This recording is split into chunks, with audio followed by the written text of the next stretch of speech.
ما شاء الله لا حول ولا قوة إلا بالله العلي العظيم.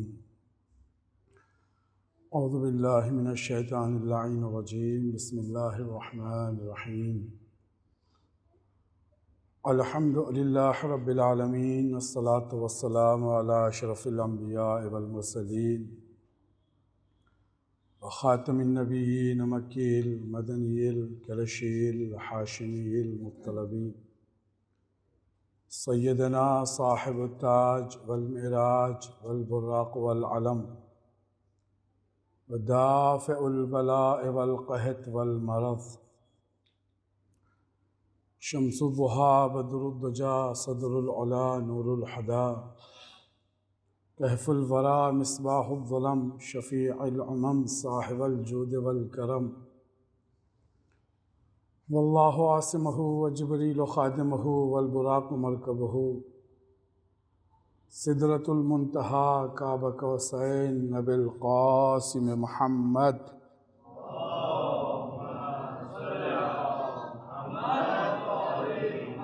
وآله الطيبين الطاهرين المعصومين المظلومين، ولعنة الله على أعدائهم أجمعين. قال الله تعالى في القرآن المجيد: بسم الله الرحمن الرحيم. وجعلناهم أئمة يهدون بأمرنا وأوحينا إليهم فعل الخيرات وإقام الصلاة وإيتاء الزكاة وكانوا لنا عابدين. صلوات والحمد.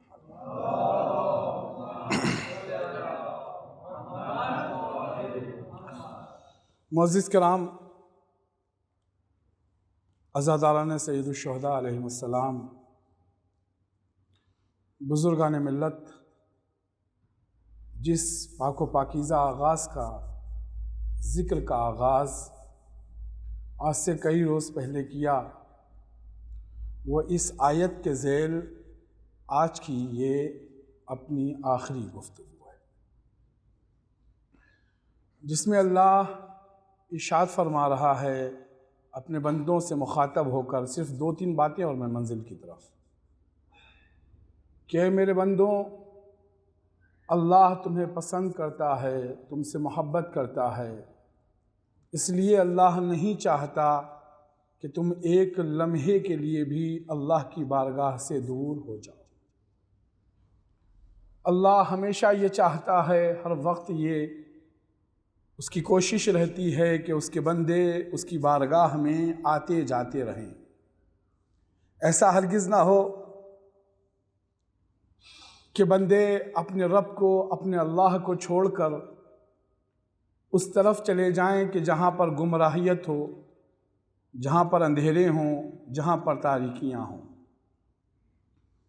اللہ یہ چاہتا ہے کہ میرے بندے ایسے راستے پر جائیں کہ جہاں اجالے ہوں، جہاں روشنیاں ہوں، جہاں پر انسان کی زندگی گزارنے کے طریقے ہوں۔ اسی لیے اللہ نے اس کائنات کو، اس دنیا کو ایک لمحے کے لیے بھی بغیر ہادیوں کے نہیں چھوڑا۔ اگر وہ بغیر ہدایت کے اس کائنات کو، اس دنیا کو چھوڑ دیتا تو پھر نہ ہمیں زندگی گزارنے کا طریقہ پتہ ہوتا اور نہ ہم زندگی گزار پاتے۔ لہٰذا اللہ نے جو بھی قدم اٹھایا وہ ہمارے لیے اٹھایا، آپ کے لیے اٹھایا۔ اللہ نے ہر لمحہ یہ چاہا کہ اس کے بندے اس کی اتباع کریں، اس کے رسول کو مانیں، اس کی کتاب کو مانیں، اس کے اماموں کو مانیں۔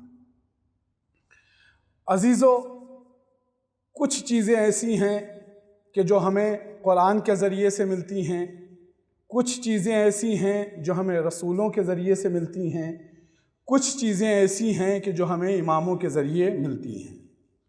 اگر انسان یہ سوچے کہ ساری چیز قرآن میں موجود ہے، ہم قرآن کے ذریعے زندگی گزار لیں گے، تو یہ ممکن نہیں ہے۔ اگر کوئی شخص یہ سوچے کہ ہمارے لیے صرف رسول کافی ہے، ہم رسول کے ذریعے زندگی گزار لیں گے، ہمیں قرآن کی ضرورت نہیں ہے، تو یہ بھی ممکن نہیں ہے۔ اگر کوئی شخص یہ سوچے کہ ہم تنہا زندگی اماموں کے ذریعے گزار لیں گے، ہمیں نہ قرآن کی ضرورت ہے، نہ رسالت کی ضرورت ہے، نہ نبیوں کی ضرورت ہے، صرف امامت ہمارے لیے کافی ہے، تو یہ بھی اس کا غلط خیال ہے۔ عزیزو، ان سب چیزوں کے ذریعے سے انسان زندگی نہیں گزار سکتا، بلکہ زندگی گزارنے کے لیے اللہ نے کچھ قانون بنا دیے ہیں، کچھ رولز رکھ دیے ہیں، کچھ منزلیں رکھ دی ہیں اللہ نے، کچھ راستے ایسے بنا دیے ہیں کہ جس کے ذریعے سے تم ان راستوں پر چلتے چلے جاؤ گے، تمہاری زندگی کا ہر راستہ تمہیں ملتا چلا جائے گا اور زندگی آسان سے آسان تر ہوتی چلی جائے گی۔ اللہ چاہتا ہی ہے کہ اس کے بندے قرآن میں کھو جائیں، قرآن کو سمجھیں، اور پھر جہاں سمجھ میں نہ آئے اس قرآن کو اپنے رسول کے پاس لے کر چلے جائیں، اور اگر رسول کا زمانہ نہ ملے تو پھر وہ ہمارے اہل بیت کے پاس چلے جائیں، وہاں سے انہیں راستہ مل جائے گا۔ ایک صلوات پڑھ دے بر محمد وآل محمد۔ یہ جو جوان بیٹھے ہوئے جوان، وہ تھوڑا تھوڑا سا آگے آ جائیں تاکہ پیچھے والے آنے والوں کو تکلیف نہ ہو۔ صرف جوانوں سے گزارش ہے، بزرگ ہیں وہ بیٹھے رہیں، صرف جوان تھوڑا سا اٹھ کر آ جائیں۔ ایک صلوات پڑھ دے بر محمد وآل محمد پر۔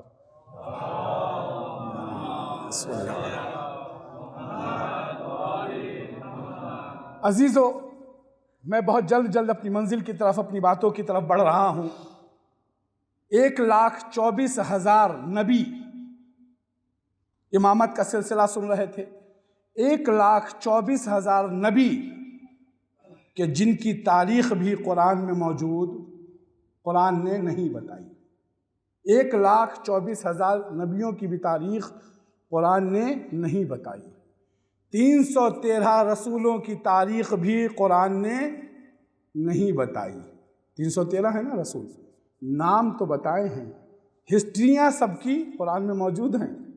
نہیں ہیں۔ اسما ہیں، شارٹ اسٹوریاں ہیں، وہ آپ کو تفسیر میں مل جائیں گی، لیکن قرآن میں 1,24,000 نبیوں کی تاریخ نہیں ہے، نہیں بتائی۔ 313 رسولوں کی تاریخ نہیں بتائی قرآن اور 313 میں سے 5 بڑے رسول ہیں، ہم اپنی زبان میں بات کر رہے ہیں، جنہیں ہم اولو العزم کہتے ہیں۔ ان اولو العزم کے نام جناب نوح، بچوں کے لیے دہرا رہا ہوں، جناب ابراہیم، جناب عیسیٰ، جناب موسیٰ اور حضرت محمد مصطفیٰ۔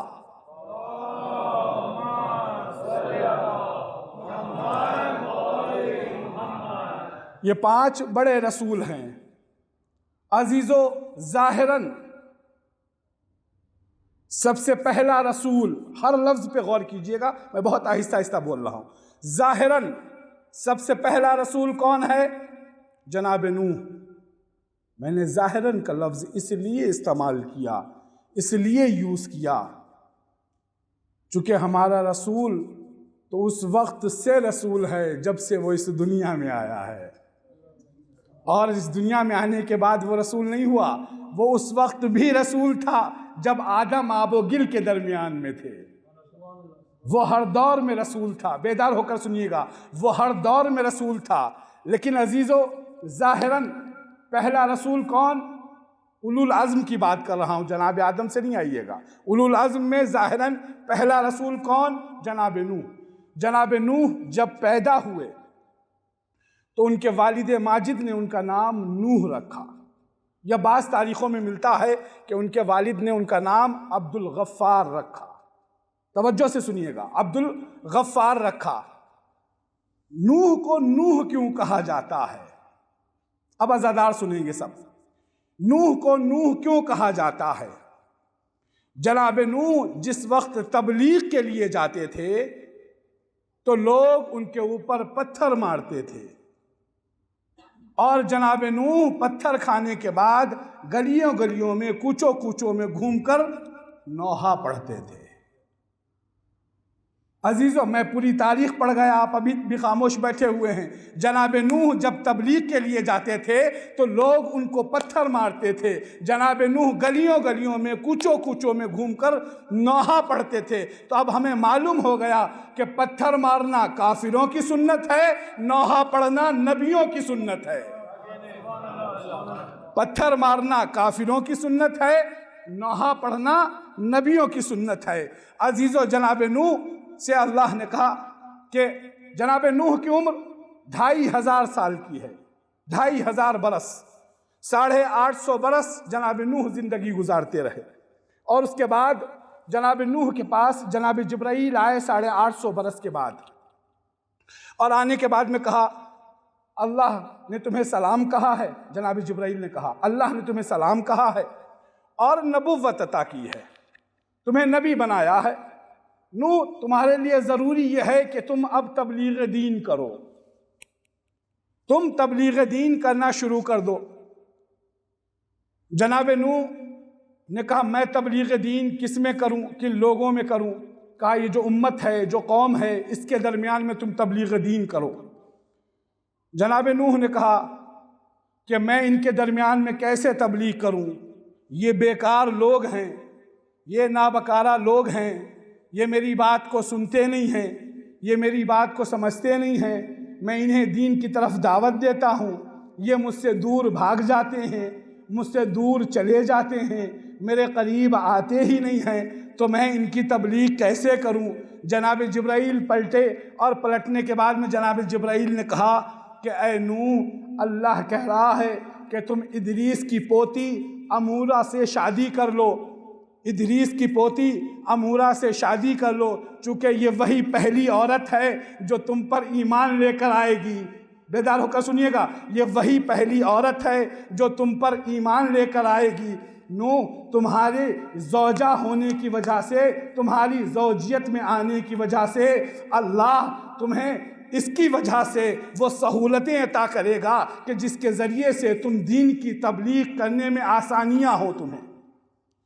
تمہاری زوجیت میں آنے کی وجہ سے اللہ تمہاری تبلیغ میں آسانیاں پیدا کرے گا۔ عزیزو اللہ کہنا کیا چاہتا ہے؟ وہ تمہیں تقویت عطا کرے گی۔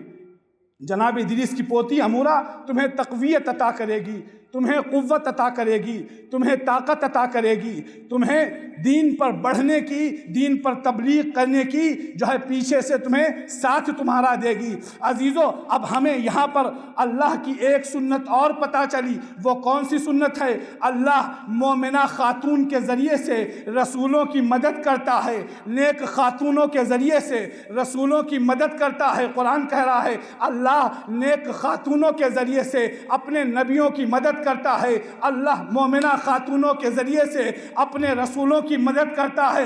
نوح کی مدد کی امورہ کے ذریعے، رسول کی مدد کی خدیجہ کے ذریعے، رسول کی مدد کی، نوح کی مدد کی امورہ کے ذریعے، رسول کی مدد کی خدیجہ کے ذریعے، اور مدد بھی کی تو کیسی مدد کی؟ جناب خدیجہ کے ذریعے سے رسول کی ایسی مدد کی کہ پھر خود رسول کو کہنا پڑ گیا کہ دنیا کی سب سے بہترین خاتونیں 4 ہیں، اچھی عورتیں 4 ہیں۔ آسیہ بنت مزاحم، فرعون کی زوجہ، موسیٰ کو پالنے والی ماں، مریم بنت عمران عیسیٰ کی ماں، فاطمہ بنت محمد حسنین کی ماں۔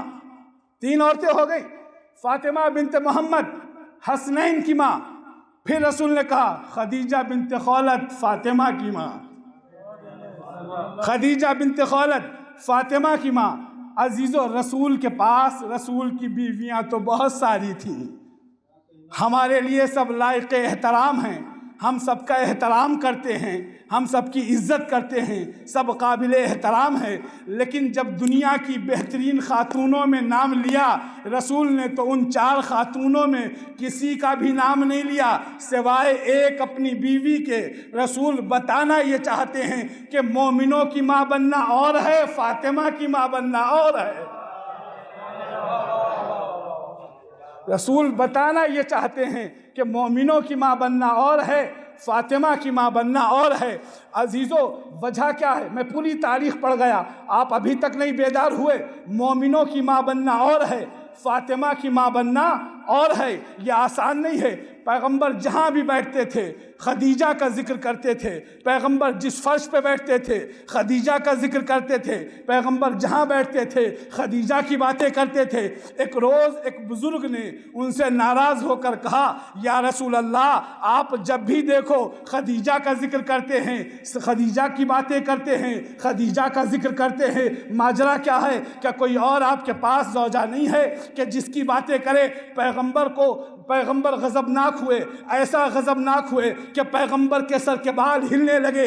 پیغمبر نے کہا، لا واللہ، مجھے خدیجہ جیسی کوئی عورت ہی نہیں ملی کہ جس کو میں بھول جاؤں۔ خدیجہ کو میں مرتے دم تک، قیامت تک بھول نہیں سکتا، اس لیے کہ خدیجہ نے میرے ساتھ وہ عمل کیے ہیں، وہ کام کیے ہیں جنہیں کبھی نہیں بھلایا جا سکتا، جنہیں کبھی نہیں درگزر کیا جا سکتا۔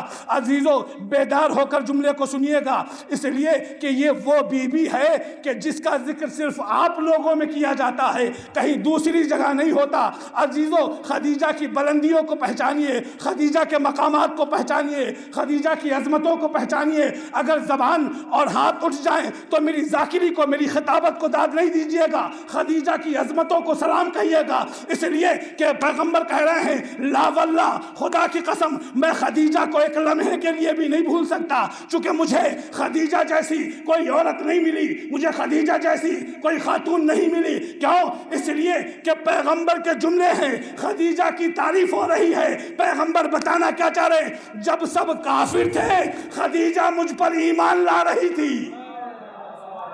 جب سب کافر تھے، جملوں کو سنیے گا، پیغمبر کی جملے ہیں، خدیجہ کی تعریف ہے۔ پیغمبر کہہ رہے ہیں کہ جب سب کافر تھے خدیجہ مجھ پر ایمان لا رہی تھی، جب سب مجھے جھوٹا کہہ رہے تھے تو خدیجہ میری صداقت کا اعلان کر رہی تھی، جب سب مال اپنا مجھ سے چھپا رہے تھے تو خدیجہ اپنا مال مجھ پہ لٹا رہی تھی۔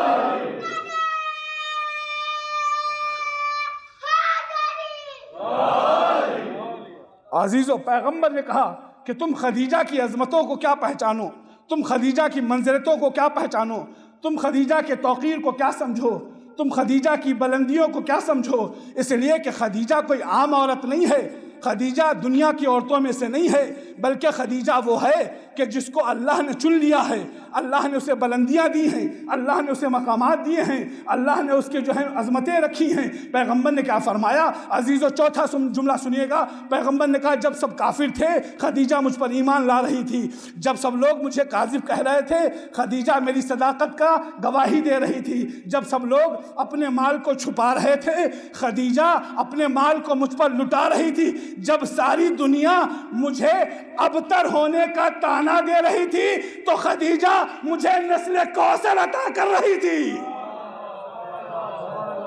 یہ عظمتیں ہیں جناب خدیجۃ الکبریٰ کی۔ ایک صلوات پڑھ دے محمد و آل محمد پر۔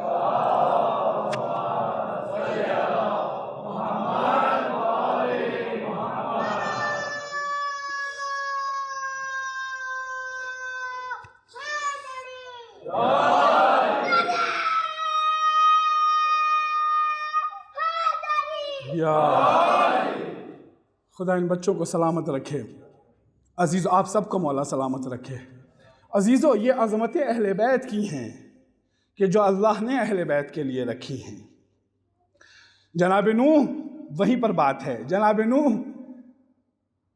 کو حکم دیا اللہ نے تبلیغ کے لیے نکلو۔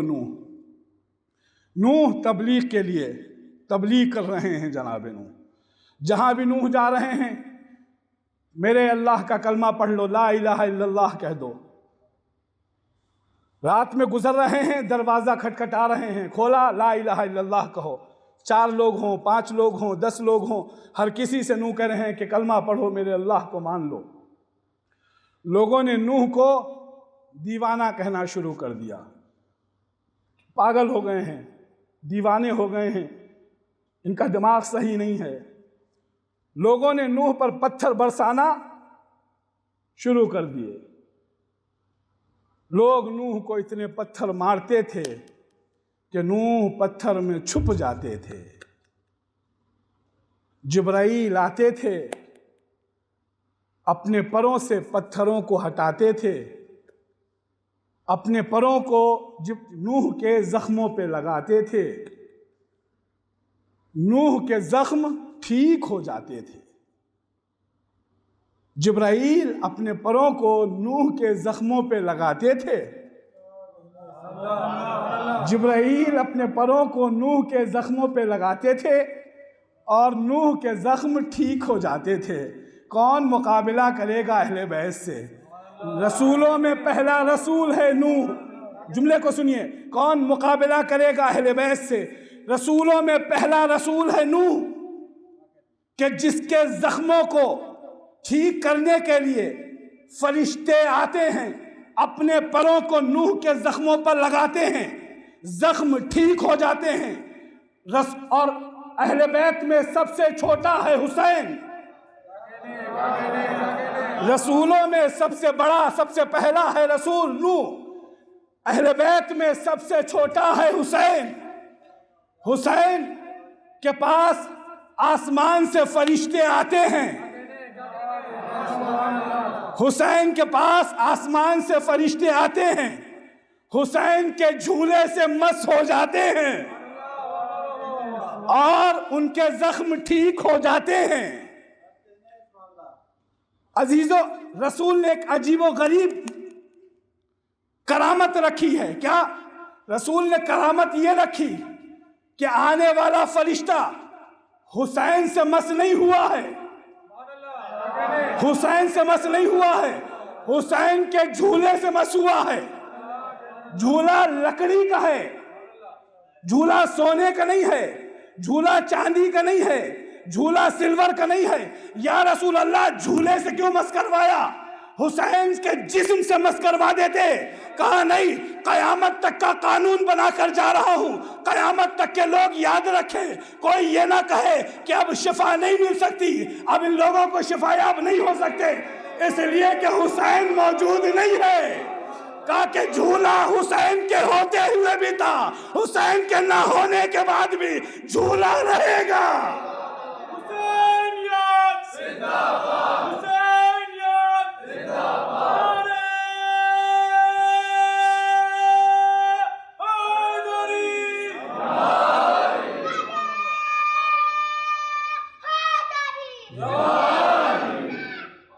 بے کیا حسین، بے کیا حسین۔ عزیزو، پیغمبر اکرم قانون بنا رہے ہیں قیامت تک کے لیے۔ کون سا قانون؟ کہا قانون یہ ہے کہ یاد رکھو، جب فرشتے حسین کے لکڑی کے جھولے جیسے نہیں ہو سکتے تو آج کا کمبخت مسلمان رسول جیسا کیسے ہو سکتا ہے؟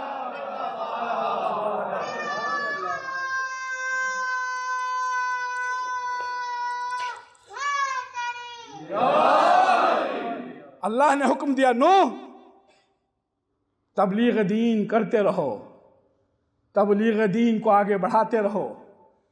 نوح نے کہا پروردگار تبلیغ دین کر رہا ہوں، لیکن معبود تھک گیا ہوں ان لوگوں سے، کشتی بنانا چاہتا ہوں۔ اللہ نے جبرائیل کو کچھ درخت دیے اور درخت دینے کے بعد کہا جبرائیل ان کھجوروں کے درختوں کو زمین پر لے کر جاؤ۔ جناب جبرائیل کھجوروں کے پیڑوں کو، درختوں کو زمین پر لے کر آئے۔ جناب نوح سے کہا ان کھجوروں کے درختوں کو زمین میں لگا دو۔ جناب نوح نے لگائے۔ 40 سال کے بعد وہ درخت جناب نوح نے کاٹے، اور کاٹنے کے بعد عزیزو درخت کہاں سے آئے ہیں؟ دنیا سے نہیں، جنت سے جبرائیل لے کر آئے۔ 40 سال کے بعد نوح نے کاٹے عزیزو۔ اس کے بعد میں کہا، اور جناب نوح کوفے کے رہنے والے تھے، ان کا کام تھا نجاری، وہ لکڑی کا کام کیا کرتے تھے۔ جناب جبرائیل نے نوح سے کہا کہ نوح لکڑیاں، پیڑ کٹ گئے ہیں، اب ان کے پٹرے بنا لیے جائیں، تختے بنا لیے جائیں تاکہ آپ ایک کشتی کو تیار کر لو۔ عزیزو تختے بنائے گئے، کیلے جناب جبرائیل جنت سے لے کر آئے، یہ قرآن پڑھ رہا ہوں، میں اپنی طرف سے نہیں پڑھ رہا ہوں۔ کیلیں جناب جبرائیل آسمان سے لے کر آئے، تختے جناب جبرائیل، پیڑ جناب جبرائیل آسمان سے لے کر آئے، تختے جناب نوح نے بنائے۔ جناب جبرائیل تختوں کو ناپ رہے ہیں، جناب نوح کو دے رہے ہیں۔ جناب نوح تختے اور کیلوں کے ذریعے سے کشتی کو بنا رہے ہیں۔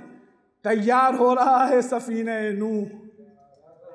کیا تیار ہو رہا ہے؟ تیار ہو رہا ہے سفینہ نوح۔ تختے جناب جبرائیل دے رہے ہیں، کیلیں جنت سے آئی ہیں، تختے جنت کے ہیں، تیار ہو رہا ہے سفینہ نوح۔ جناب نوح بناتے چلے جا رہے ہیں۔ اللہ نے کہا اے نوح مجھے پسند نہیں ہے کہ دنیا کا کوئی بھی تختہ تمہارے سفینے میں جوڑا جائے۔ تمہارے سفینے کا ہر تختہ جنت کا ہوگا، ہر کیل جنت کی ہوگی۔ اسی لیے جس وقت پیغمبر اکرم سے کسی بی بی نے کہا یا رسول اللہ کیا اجازت ہے میں چادر میں داخل ہو جاؤں؟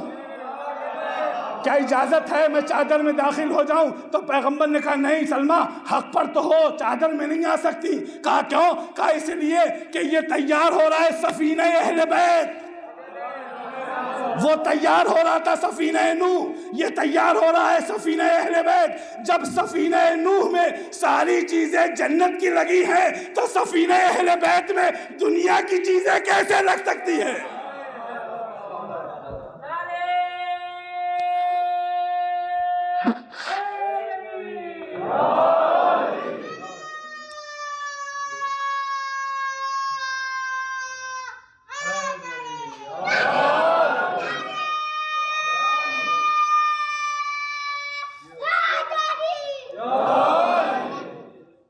آج کی رات قیامت کی رات ہے۔ اس رات میں جتنی شب بیداری کی جائے، جتنا جاگا جائے وہ کم ہے۔ کام زندگی میں ختم نہیں ہوتا، لیکن اہل بیت کو پرسہ دینا، ان کے ذکر میں حاضر ہونا، یہ ہم سب کا فریضہ ہے، ہم سب کی ذمہ داری ہے۔ پیغمبر نے کہا تیار ہو رہا ہے سفینہ اہل بیت۔ جب سفینہ نوح میں دنیا کی کوئی چیز، دنیا کا کوئی تختہ نہیں بڑھا تو سفینہ اہل بیت میں دنیا کا کوئی رشتہ نہیں جوڑا جائے گا۔ وہی رشتے جوڑے جائیں گے جو آسمان کی طرف سے آئیں گے۔ اب اللہ کیا کہہ رہا ہے؟ انس الفلک بِأَعْيُنِنَا وَوَحْيُنَا۔ نوح کشتی بنا رہے ہیں۔ اللہ کہہ رہا ہے کہ نوح کشتی بناؤ میری آنکھوں کے سامنے اور وحی کے مطابق۔ عین کہتے ہیں ایک آنکھ کو، علماء بیٹھے ہوئے ہیں، دو آنکھوں کو کہتے ہیں عینان، یہ عربی گرامر ہے۔ عیون کہتے ہیں بہت ساری آنکھوں کو۔ اللہ کہہ رہا ہے کہ نوح کشتی بناؤ میری آنکھوں کے سامنے۔ ایک یا دو کی بات نہیں کی اللہ نے، بہت ساری آنکھوں کے سامنے اللہ کہہ رہا ہے۔ جمع دو طریقے سے استعمال ہوتا ہے عربی گرامر میں، یا جمع سالم ہوتا ہے یا جمع مقصر ہوتا ہے۔ پھر جمع مقصر کی دو قسمیں ہیں، جمع قلت ہوتا ہے یا جمع کثرت ہوتا ہے۔ بس اسی سے میری گفتگو ہے۔ جمع قلت اسے کہتے ہیں جو 10 تک کی بات ہو جس پر، اور جمع کثرت اسے کہتے ہیں کہ جو 10 سے زیادہ کی یہاں پر بات کی جائے۔ یہاں پر اللہ نے کہا بِأَعْيُنٍ، یہاں پر اللہ نے جمع قلت کو استعمال کیا ہے۔ جمع قلت کہ جس کی 10 تک کی بات ہو۔ اللہ کیا کہہ رہا ہے کہ نوح کشتی کو بناؤ وحی کے ذریعے سے میری آنکھوں کے سامنے۔ کتنی آنکھیں اللہ نے کہا ایک انسان کی، اب شمار کرنا شروع کریں۔ ایک انسان کی 2 آنکھیں، 2 انسان کی 4 آنکھیں، 3 انسان کی 6 آنکھیں، 4 انسان کی 8 آنکھیں۔ بیدار ہو کر سنیے گا، ایک انسان کی 2 آنکھیں، 2 انسانوں کی 4 آنکھیں، 3 انسانوں کی 6 آنکھیں، 4 انسانوں کی 8 آنکھیں، پنجتن کی 10 آنکھیں۔ اللہ کیا کہہ رہا ہے کہ اے نوح کشتی کو بناؤ لیکن میری آنکھوں کے سامنے۔ اللہ بتانا یہ چاہتا ہے کہ نوح جو تم کشتی بنا رہے ہو وہ اہل بیت تمہیں ہماری آنکھوں سے دیکھ رہے ہیں کہ کشتی سفینہ نوح صحیح ہے، تاکہ اہل بیت کا سفینہ بھی ویسا ہی ہو جیسے سفینہ نوح ہے۔ ایک صلوات پڑھ دے پر محمد والے محمد پر۔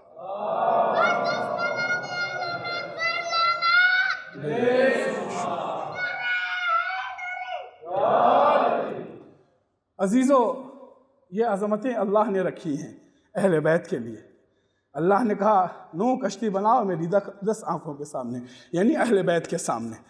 عزیزو جناب نوح نے کشتی بنائی، کشتی تیار ہو گئی۔ میں نے بہت شارٹ کر دیا وقت کے اعتبار سے۔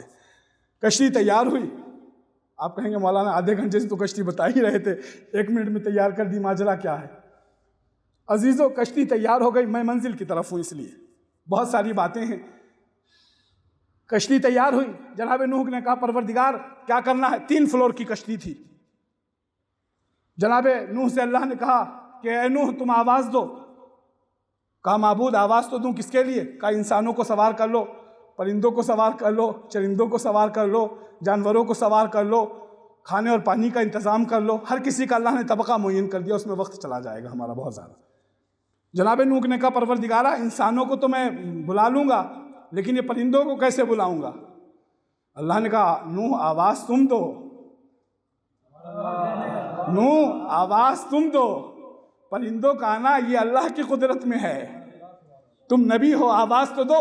جناب نوح نے آواز دی، سب لوگ آ گئے، چوپائے آ گئے، پرندے آ گئے، درندے آ گئے، انسان آ گئے، حیوان آ گئے، سب آ گئے۔ حد یہ ہوئی، اب تاریخ کا جملہ سنیں، حد یہ ہوئی کہ کتے بھی آ گئے۔ رسول کی آواز سن کر سب کے سب جانور، سب کے سب انسان جمع ہو گئے۔ لیکن عزیزو نہ آئے تو وہ نہ آئے کہ جنہیں اللہ نے توفیق نہیں دی، بہت شارٹ میں کہہ گیا، جنہیں اللہ نے توفیق نہیں دی وہ نہیں آئے۔ عزیزو جب نوح کی کشتی چلنے لگی، اور چلنے کے بعد بہت بڑی بات چھوڑ گیا میں یہاں پر، نوح کی کشتی چلنے لگی، اور چلنے کے بعد جب نوح کی کشتی آگے بڑھی، اور بڑھنے کے بعد نوح نے دیکھا کہ کوئی شخص ہے، آخری جملہ ہے اس مجلس کا، کوئی شخص ہے جو میری کشتی کو ڈبونا چاہ رہا ہے۔ اس جنات نے نوح کی کشتی کو ڈبونے کا سوچا، کیوں؟ اس لیے کہ سفینہ نوح ہے۔ تو عزیزو اللہ نے نوح کی امداد کے لیے کسی کو بھیجا۔ اب اس جنات کے اس آنے والے شخص نے دونوں ہاتھوں کو باندھ دیا۔ کشتی جب اپنے مقام پر نجف اشرف پر آ کر ٹھہری، وہ بھی ایک بہت بڑی بات ہے، تو وہاں پر وہ شخص آتا ہے، آنے کے بعد میں کہتا ہے یا نبی اللہ غلطی ہو گئی ہے، میں آپ کا کلمہ پڑھتا ہوں، میرے ہاتھ کھول دیجئے۔ کہا کلمہ سناؤ، کہا لا الہ الا اللہ نوح نبی اللہ۔ کہا میں تیرے ہاتھ نہیں کھول سکتا، جس نے ہاتھ باندھے ہیں وہی کھولے گا۔ اس کے بعد کے نبیوں کے پاس آئے، موسیٰ کے پاس، یا نبی اللہ میں آپ کا کلمہ پڑھتا ہوں، آپ ہاتھ کھول دیجئے۔ کہا کلمہ سناؤ، لا الہ الا اللہ موسیٰ کلیم اللہ۔ عزیزو جب ہر نبی کے پاس گئے، بہت شارٹ کیا، ابراہیم، اسماعیل، موسیٰ، عیسیٰ، اور پھر جب آخر میں باری آئی محمد کی، اور آنے کے بعد میں مسجد نبوی میں پہنچا، ہاتھوں کو جوڑ کر کہتا ہے یا نبی اللہ میں آپ کا کلمہ پڑھتا ہوں، میرے ہاتھ کھول دیجئے۔ کہا کہ کلمہ سناؤ، کہا لا الہ الا اللہ محمد رسول اللہ جیسے زبان سے نکلا، سامنے سے کسی شخص کو آتے ہوئے دیکھا، سامنے سے کسی شخص کو آتے ہوئے دیکھا، جیسے ہی اس کو آتے ہوئے دیکھا تو منبر کے پیچھے جا کر چھپنے لگا۔ رسول نے ہاتھ پکڑ کر سامنے بلایا، کہا کیوں چھپ رہا ہے؟ کہا اے رسول وہی شخص آ رہا ہے جس نے میرے ہاتھوں کو باندھا تھا۔ کہا اے رسول وہی شخص آ رہا ہے کہ جس نے میرے ہاتھوں کو باندھا تھا۔ رسول نے کہا تو پھر گھبرانے کی ضرورت نہیں ہے، اگر اس نے ہاتھوں کو باندھا ہے تو یہی ہاتھوں کو کھولے گا، تو میرے سامنے آ جا۔ اس نے کہا یا رسول اللہ کیا ضمانت لیتے ہو؟ کہا ہاں میں ضمانت لیتا ہوں۔ رسول نے اس کو علی کے سامنے بلایا، اور بلانے کے بعد میں کہا کہ کلمہ سناؤ۔ اس نے کلمہ پڑھا، کہا لا الہ الا اللہ محمد رسول اللہ۔ کہا ہاتھ تو کھول دیتا لیکن اب نہیں کھول سکتا، اس لیے کہ جب تک ولایت کا اقرار نہیں کرے گا ہاتھ نہیں کھلیں گے۔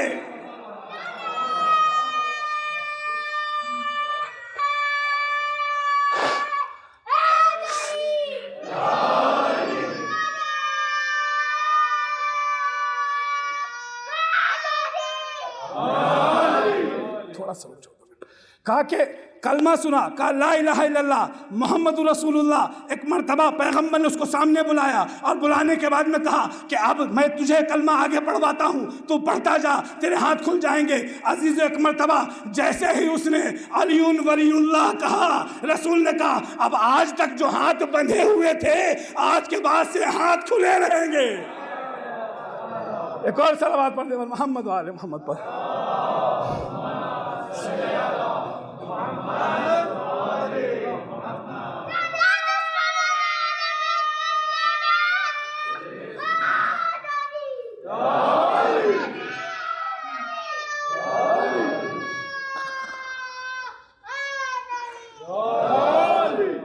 عزیزو، یہ اہل بیت کا گھرانہ ہے کہ جن کی فضیلتیں اللہ نے رکھی ہیں۔ یہ مستقبل ہیں بچے ہمارے، یہ آمادہ ہوں گے تو امام کے سپاہی بنیں گے۔ ہم اپنے کردار کے ذریعے سے، اپنے عمل کے ذریعے سے، اپنی باتوں کے ذریعے سے ان بچوں کو امام کا سپاہی بنائیں، تاکہ کل ہمارے گھر سے ایک بچہ نہیں بلکہ ہر بچہ علم لے کر امام کے لشکر میں شامل ہو۔ اگر ہم ان کی تربیت آج نہیں کریں گے تو یاد رکھیں زمانہ بہت خراب ہے۔ کہیں ایسا نہ ہو کہ ہم اپنے بچوں کو چھوڑ دیں اور زمانہ ہم سے ہمارے بچوں کو اٹھا لے جائے۔ اہل بیت نے ہمیں یہی سکھایا کہ تم ہر لمحہ، ہر وقت، ہر ٹائم اپنے ایک صلوات پڑھتے پر محمد والے۔ آپ لوگ آئے آگے چلو۔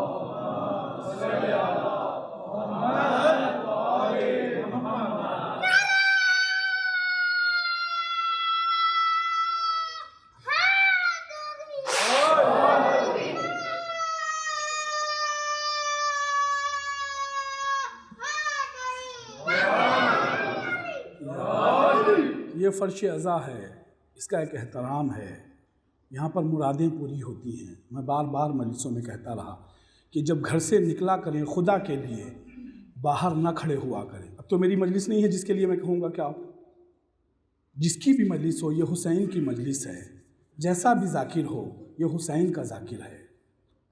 آپ جب بھی گھر سے نکلیں تو فرش عزا پر آ کر بیٹھ جائیں، وضو کی جگہ پر یا باہر کھڑے ہو کر اپنا وقت ضائع نہ کریں، چونکہ آپ نیت، ہم ہمیشہ کہتے ہیں نا کہ اعمال کا دار و مدار نیت پر ہوتا ہے۔ آپ گھر سے نیت کر کے کیا نکلے ہیں؟ باتیں کرنے کے لیے، دوستوں سے ملنے کے لیے؟ افسوس کی بات ہے، آپ فاطمہ کے لال کو پرسہ دینے آتے ہیں، پھر آپ باہر کھڑے رہتے ہیں۔ جب آپ نہیں حسین کی شخصیت کو پہچانیں گے تو آپ کیا امید کرتے ہیں کہ آپ کے بچے جب جوان ہوں گے تو وہ فرش عزا پر آ کر بیٹھیں گے؟ نہیں، تربیت گھر سے شروع ہوتی ہے، اسلام گھر سے شروع ہوتا ہے۔ پہلے خود نمازی بنیں پھر دوسرے کو نمازی بننے کا حکم دیں، پہلے خود سچ بولیں پھر بچوں کو سچ بولنے کا سبق دیں، پہلے خود اپنی زندگی کو سنبھالیں پھر دوسروں سے کہیں کہ تمہاری زندگی کا طریقہ غلط ہے۔ اہل بیت نے عزیزو یہی کیا تھا۔ آج شب اربعین ہے، میں بہت زیادہ باتیں نہیں کرتا، منزل کی طرف ہوں۔ قیامت کی رات ہے، آج کوئی زینب کے دل سے پوچھے، آج کوئی رقیہ کے دل سے پوچھے، آج کوئی کلثوم سے ذرا آ کر پوچھے۔ مصائب بھی بہت مختصر میں پڑھ رہا ہوں۔ عزیزو، جس وقت ہندا اور ہندا کی بیٹی رملہ کو خبر ہوئی کہ یہ حسین کے گھر آنے والے ہیں تو انہیں یزید کو فورس کیا کہ انہیں آزاد کر دیا جائے۔ چوتھے امام کو جس وقت دربار یزید میں بلایا گیا اور بلانے کے بعد جب چوتھے امام واپس آتے ہیں اور یزید ان سے کہتا ہے کہ اے مولا، ہم نے آپ کو آزاد کر دیا، آپ جہاں جانا چاہیں وہاں چلے جائیں، تو چوتھے امام نے کہا میں ایسے نہیں بتا سکتا جب تک میں اپنی پھوپھی زینب سے پوچھ نہ لوں۔ عزیزو، شہزادی زینب سے آ کر چوتھے امام نے، جیسے ہی زینب نے چوتھے امام کے ہاتھوں کو دیکھا، ہتھکڑیاں نہیں ہیں، پیروں کو دیکھا، بیڑیاں نہیں ہیں، گلے میں خاردار توق نہیں ہے، پھوپھی اماں آگے بڑھی اور بڑھنے کے بعد میں کہا بیٹا خیریت تو ہے؟ کہا پھوپھی اماں یزید نے ہمیں آزاد کر دیا ہے اور کہا ہے جہاں جانا چاہو چلے جاؤ۔ عزیزو، اب ہار اور جیت کی بات دیکھ لیں، کون جیتا ہے کون ہارا ہے۔ جو ہارتا ہے وہ شرطیں نہیں رکھتا، جو جیتتا ہے وہی شرطیں رکھتا ہے۔ زینب نے کہا ہماری 3 شرطیں ہیں بیٹا سید سجاد، ہماری 3 شرطیں ہیں۔ پہلی شرط، ہمارے لیے گھر خالی کرایا جائے جس میں ہم اپنے ماجائے حسین کی مجلس کو بپا کریں۔ اللہ اکبر۔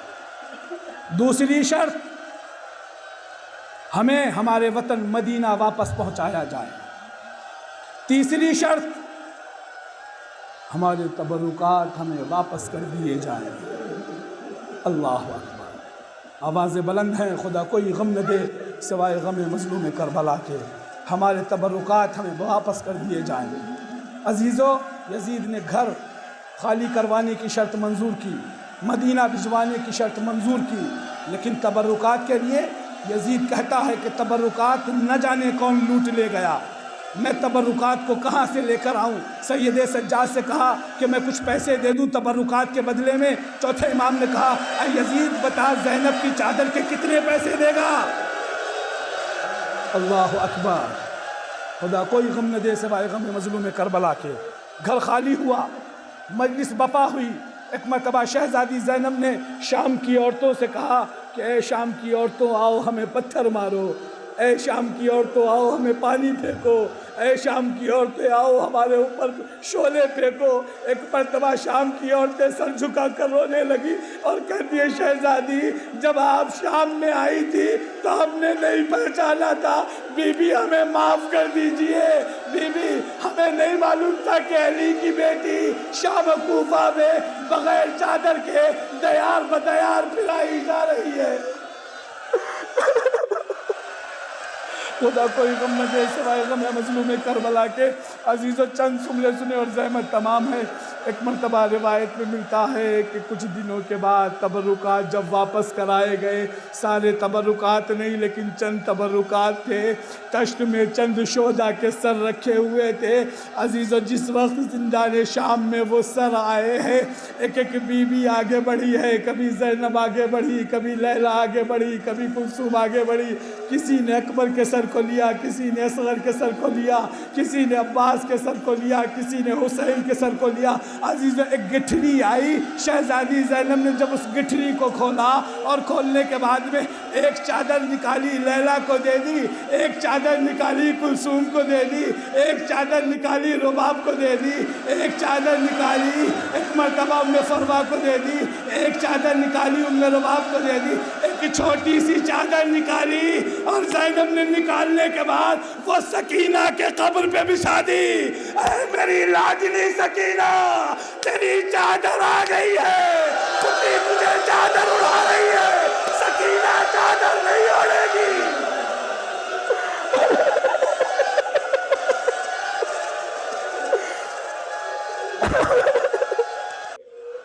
خدا کوئی غم نہ دے سوائے غم مظلوم کربلا کے۔ عزیز ایک مرتبہ جس وقت یہ لٹا ہوا قافلہ شام سے نکل کر کربلا کی طرف چلنا چاہتا ہے، زینب نے کہا بھیا بیٹا سجاد یہ جو محملیں سوار کی گئی، یہ جو محملیں بنائی گئی ہیں تیار کی گئی ہیں، ان پہ جو کپڑے ہیں وہ کلر کے ڈالے گئے ہیں، بیٹا سید سجاد ان سے کہو کہ ان کپڑوں کے کلروں کو بدل دیا جائے، ان پر سیاہ کپڑے لگا دیے جائیں تاکہ محملوں کی عماریوں کے کپڑے اگر کوئی نظر پڑے تو وہ سمجھ جائیں کہ حسین کی بہنیں جا رہی ہیں۔ عزیزوں کپڑوں کو بدلا گیا۔ ایک مرتبہ جب تمام بیویاں بیٹھنے لگیں، سید سجاد جناب زینب کے پاس آ کر کہتے ہیں اے پھوپھی اماں تمام بیویاں آ گئی ہیں، قافلے کو آگے بڑھایا جائے۔ ایک مرتبہ جناب زینب نے کہا کہ سب بیویاں آ گئی ہیں لیکن مجھے لگتا ہے بھابی رباب نہیں آئی ہے، مجھے لگتا ہے بھابی رباب نہیں آئی ہے۔ ایک مرتبہ سید سجاد نے کہا اے پھوپھی اماں کو لانا میرے بس میں نہیں ہے، ذرا میرے ساتھ چلیے۔ عزیز ایک مرتبہ زینب و کلثوم محمل سے اتری، سید سجاد آگے آگے ہے، پیچھے پیچھے جناب زینب و ام کلثوم ہے۔ زندان شام میں آئی تو کیا دیکھا کہ ایک ماں ایک بچی کی قبر سے ایسے لپٹی ہوئی ہے کہ جیسے کسی ماں نے اپنے بچی کو اپنے سینے سے لگایا ہو اور وہ کہہ رہی ہو اے بیٹا ہم وطن جا رہے ہیں، سکینہ وطن نہیں چلو گی، اے سکینہ تیرے بغیر رباب کیسے جائے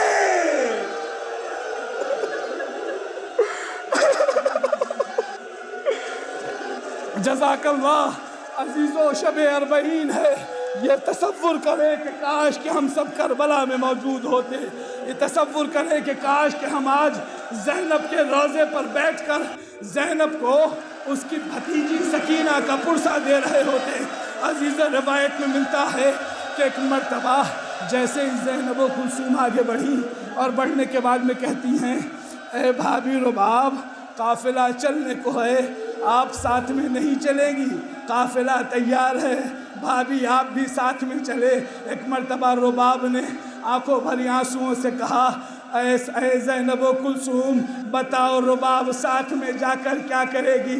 جب مدینے سے چلی تھی تو 2 امانتیں لے کر آئی تھی، ایک کو کربلا میں کھو کر آ گئی ہے، ایک کو زندان شام میں، اور ایک کربلا میں اصغر حسین کے ساتھ سو رہا ہے، شام میں سکینہ تنہا سو رہی ہے، اللہ کو چھوڑ کر رباب کیسے جائے؟ جزاک اللہ عزیزو، خدا کوئی غم نہ دے سوائے غم مظلوم کربلا کے۔ صرف 2 جملے سنے، دو جملے سنے اور زحمت تمام ہے۔ عزیز، ایک مرتبہ چہلم کے روز بہت بابرکتوں، بہت مغفرتوں کا دن ہے، چہلم کا روز۔ عزیزو، جو شخص اپنے پورے سال میں گناہ معاف نہ کروا سکا ہو، چہلم کے روز وہ زیارت عاشورہ پڑھ کر، زیارت اربعین پڑھ کر حسین سے دعا مانگے، مولا حسین اس کے سب کے تمام گناہوں کو بخش دیں گے۔ روایت میں ملتا ہے کہ سب سے پہلا زائر جو کربلا میں زیارت حسین کے لیے پہنچا، جس کا نام جابر ابن عبداللہ الانصاری ہے، نابینا ہے، دیکھ نہیں سکتا۔ جابر مولا کی قبر کے قریب کھڑا ہوا ہے، چٹیل میدان ہے، جابر کو دکھائی نہیں دیتا، آواز دے رہے ہیں، مولا جابر کو بلائیے، مولا جابر آپ کو سلام کر رہا ہے، جابر کے سلام کا جواب دیجئے۔ جابر نے جیسے کہا السلام علیکم یا ابا عبداللہ، ویسے ہی جواب آیا وعلیکم السلام یا حبیبی جابر، میں ادھر بڑھ کر چلے آؤ۔ جابر ایک مرتبہ ایک قبر کے قریب آئے اور آنے کے بعد کہتے ہیں مولا ناراض تو نہیں ہے؟ جابر کے آنے میں تاخیر ہو گئی، جابر دیر سے پہنچا ہے، مولا مجھے معاف کر دیجئے گا۔ عزیزہ، جابر ابھی یہی کہہ رہے تھے کہ قبر سے ایک آواز آئی، کیا کہ جابر میری قبر سے بہت دور چلے جاؤ، جابر میری قبر سے بہت دور چلے جاؤ۔ جابر نے ہاتھوں کو جوڑ لیا، قبر پہ گرا دیا، مولا کیا تو بھی جابر سے ناراض ہے؟ کہا جابر میں ناراض نہیں ہوں، میری بات میری قبر پہ آ رہی ہے، جابر زینب کے رونے کی آواز تمہارے کانوں میں آئے گی، جابر حسین برداشت نہیں کر سکتا، جابر یہاں سے دور چلے جاؤ۔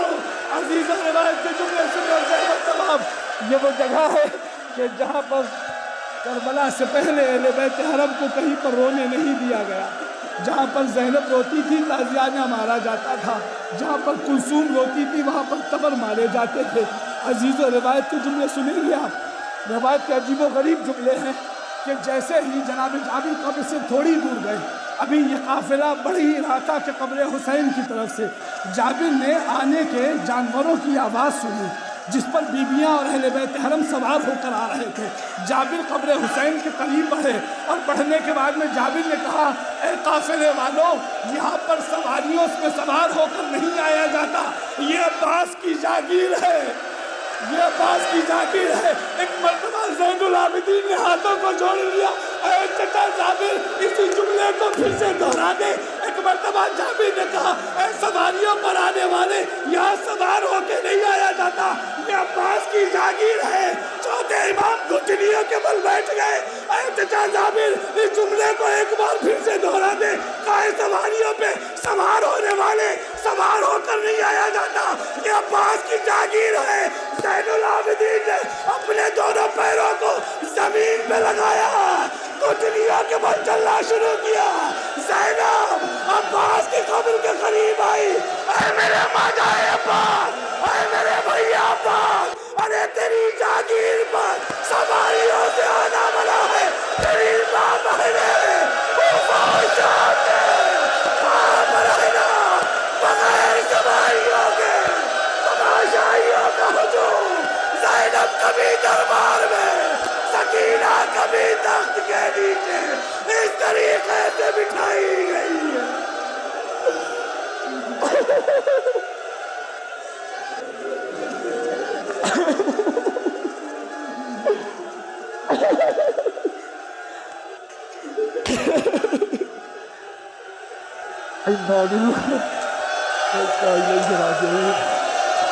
اعظم بقضائه تسلیم